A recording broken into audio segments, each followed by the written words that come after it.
Hello, it is time for another story. So, get comfortable.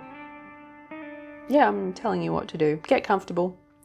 And while you're doing that, what am I doing? I'm telling you this story. All the stories and this podcast, the whole lot, they're all supported by patrons. So, if you would like to become a patron too, you can do that on patreon.com/Can I Tell You a Story. And there are a whole pile of bonus stories waiting for you over there already, and a new one added every 4 weeks. So, I hope that you are amazingly comfortable because it's time for a story. Morgan spits his whistle out from between his lips and lets the flag fall to his side, watching the train recede, trailing smoke and cinders. He hunches into his heavy overcoat and doesn't stay to watch the trailing carriages disappear completely. The day is grey. All the days are grey. The city mirrors the sky, mirrors the city, mirrors the sky, and the both of them are full of soot and drizzle. The ticket office isn't that much warmer than the platform, but at least it's out of the wind. Morgan slams the door on it all and bends to light the small stove in the corner to make tea. His enamel mug is red, breaking up the monochrome. He dumps a spoon of tea leaves into it and waits for the kettle to boil. The clock hands move like they've been dunked in treacle, languorous and sticky.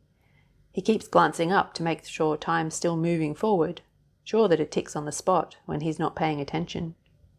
17 minutes until the next train. The kettle whistles, and he pours a steady stream of boiling water into his cup, setting it aside for the tea leaves to settle before he drinks it, strong and bitter. Morgan loves the rhythm of the station. He feels bone-deep satisfaction as the trains arrive and depart, like a more trusted clockwork than that belonging to the clock on the wall. There's something right about it. The feeling of forward motion, the ever-moving cycle of days, the people in their coats and hats and scarves, swarming to the city in the morning and home again as the day darkens towards night, their faces tired and their bellies ready for evening meals, bodies longing for easy chairs by fireplaces and beds layered with quilts. Morgan surveys the platform, the ticket office, the waiting room, the shining rails, and feels the proprietary pride. Mine. And yet, much as he loves it, he also hates it. How fixed it all is. The rigidity of the timetable, the neat columns of hours and minutes dictating the movements of the lumbering trains. The way his days are always the same. The platform, the ticket office, the waiting room, the shining rails. He feels trapped, constrained, limited. This is not enough.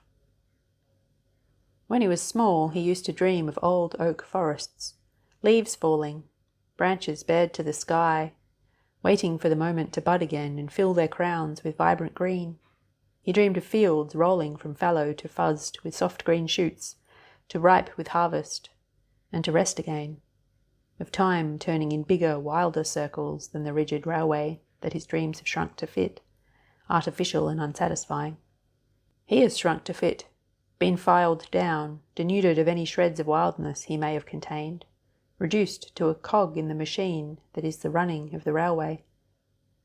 There's a tap on the ticket window. Morgan starts and spills tea over his gloved hand.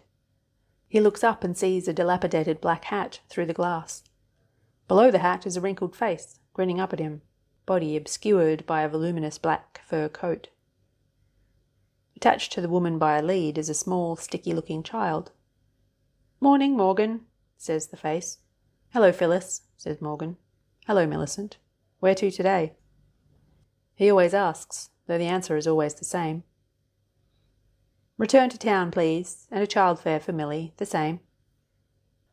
Phyllis turns to the child who is patting a puddle with her mittened hand. "Take the ticket from the man, dear," she says. Millicent straightens and reaches up. "I've been thinking," she says in her high, clear voice that escapes her mouth in a cloud of steam, not unlike a miniature train. "You're the magic train man.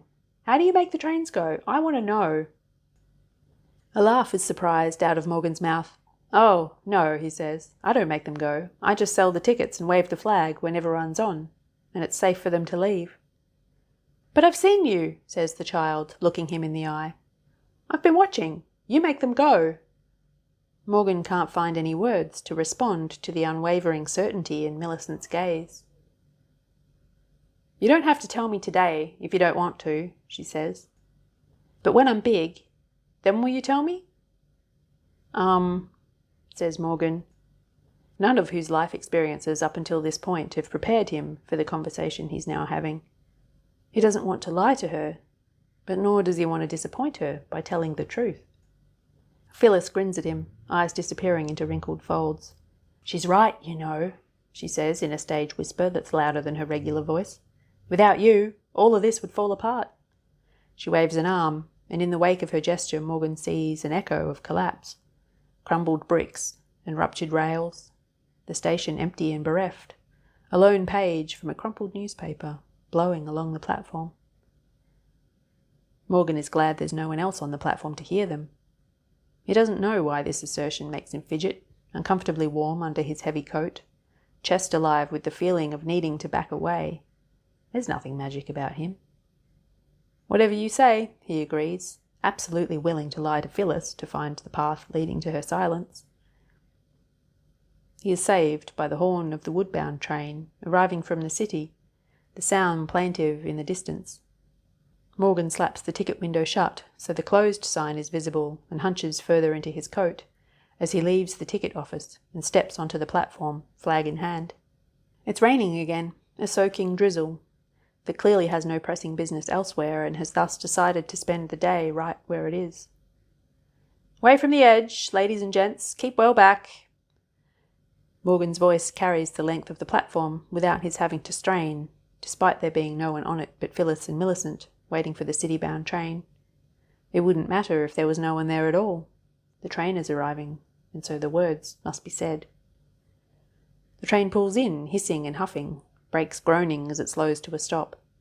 A lone passenger exits the train, a woman with a black umbrella and several shopping bags, struggling to keep hold of her bags and raise her umbrella at the same time. "Allow me," says Morgan, undertaking umbrella-raising duty, and handing it back to her murmured thanks as she hurries through the drizzle to the exit. He waits a moment, but no one else is forthcoming. He puts his whistle to his lips and raises his flag. He glances around to make sure he hasn't missed anyone, and finds himself caught in the rapt attention of Millicent. "Look! He's doing the magic!" "That's right, dear," says Phyllis.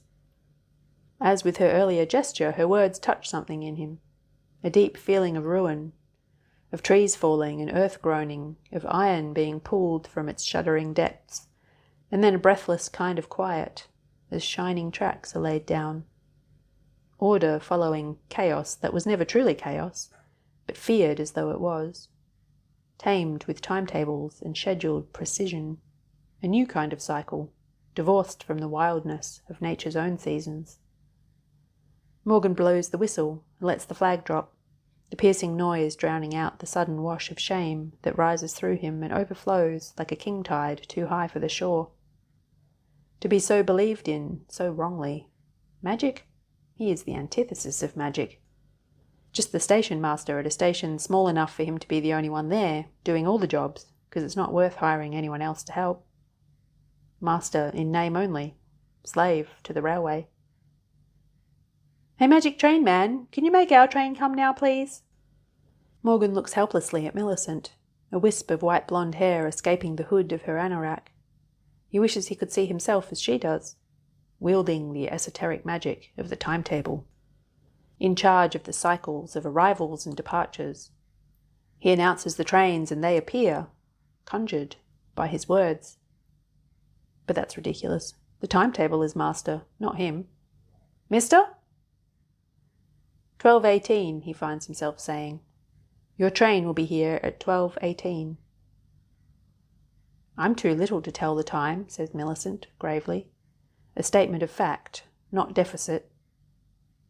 3 minutes, says Morgan. 12:18 is in 3 minutes. Which is 3 minutes earlier than scheduled. 3 minutes earlier than is written on the irrefutable timetable. The trains never run late, but neither do they run early. Morgan feels clammy and uncertain. Why did he do that? Did he really just pit himself against the timetable? He'll be wrong, and something in him will crumple and fade in the face of proof that he means nothing, that he's worth nothing but the service he provides to the railway. Or worse, he'll be right, and Phyllis will be right, and her sticky grandchild spinning in circles at the end of the lead that connects her to her grandmother will be right. And if he is magic, and he controls the trains, everything he's held to be real will be shown to be illusion, and his entire world will crumble, and he's not sure he'll ever be ready to mean that much. But it's too late. He said the words. And in the moments of uncertainty before the train arrives to make a liar of him or give him a new truth, there's a wild longing in his blood that sings, that reaches back through ages long past, that feels the rising of sap in trees long gone. A plume of smoke appears on the horizon. Morgan doesn't look at the platform clock. He doesn't want to know. 12:18 to City Central, he tells the platform. Train arriving is the 12:18 to City Central. Stand well back, please. Do not attempt to board until the train has come to a complete stop. Time stretches like moments from the treacle clock in the ticket office. Morgan doesn't look and doesn't look and doesn't look.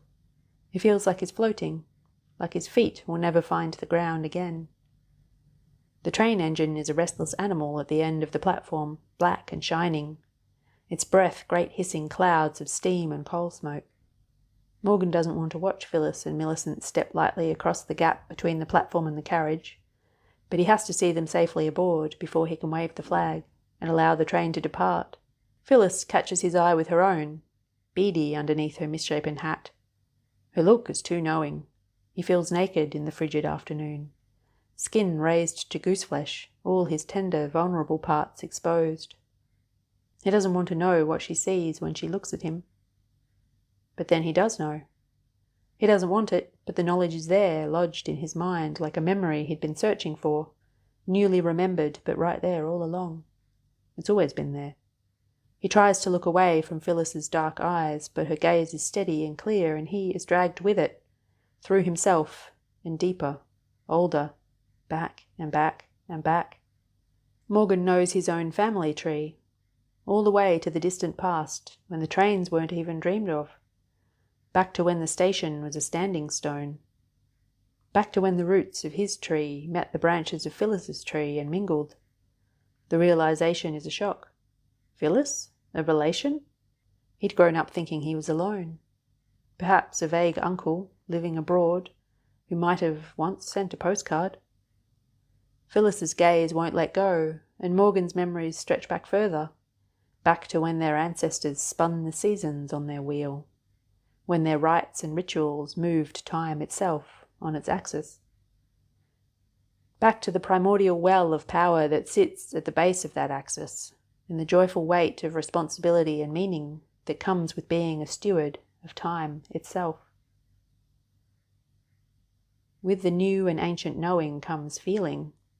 A tangled mess of emotion flows forward in time, dam wall broken, it floods through the tangled roots of his family tree and into his flesh and bone body, shivering in his overcoat, alone on the wind-swept platform. The soot-filled sky is almost low enough to reach up and touch. The train is a smudge in the distance. He does not remember breaking Phyllis's gaze, dropping the flag, watching the engine build up speed as it pulled its carriages of passengers away from the station.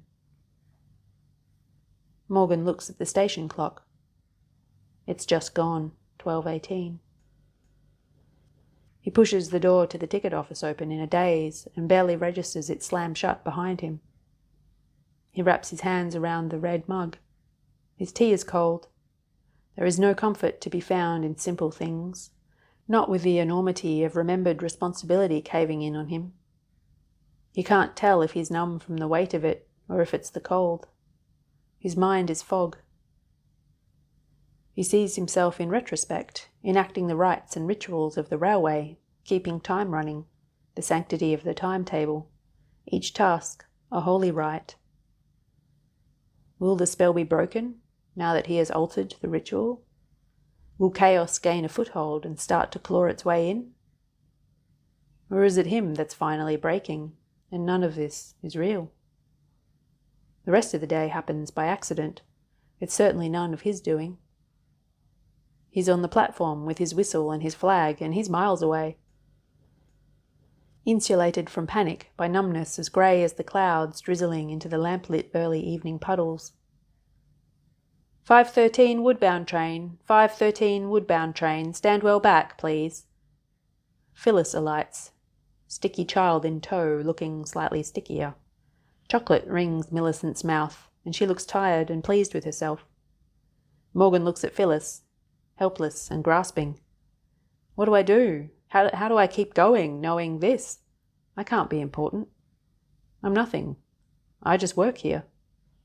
Evening, Morgan, says Phyllis, brusque and hurried, leaving no room for existential crises. Come on, Millie, tea will be waiting. See you tomorrow, Morgan. Tomorrow. Morgan catches the word like a lifeline. That's all I have to do. Be here. Tomorrow. Was this how the gods felt, responsible for the sunrise? How did they bear it? Excuse me, mister. A mittened hand is tugging at the hem of his overcoat. He looks down into the grubby, wide-eyed face of Millicent. I'm learning to tell the time now, she tells him. Granny bought me a practice clock. When I get big, I'm going to make the trains go. Like you. Morgan has no answer to this. Who'd want to be like him? He's no one. He's the magic train man. He's just a cog in the machine. He's descended from folk who made the seasons turn, and now it's his turn. He's nothing. He's everything. Millicent's eyes are waiting. He nods, seriously. Very good, he says. It's enough. Millicent nods back and trots after her grandmother, leaving Morgan to follow, slowly, back to the ticket office. He closes the door quietly behind him and bends to light the stove, tipping the dregs of his cold tea into a bucket he keeps there for the purpose. Tomorrow.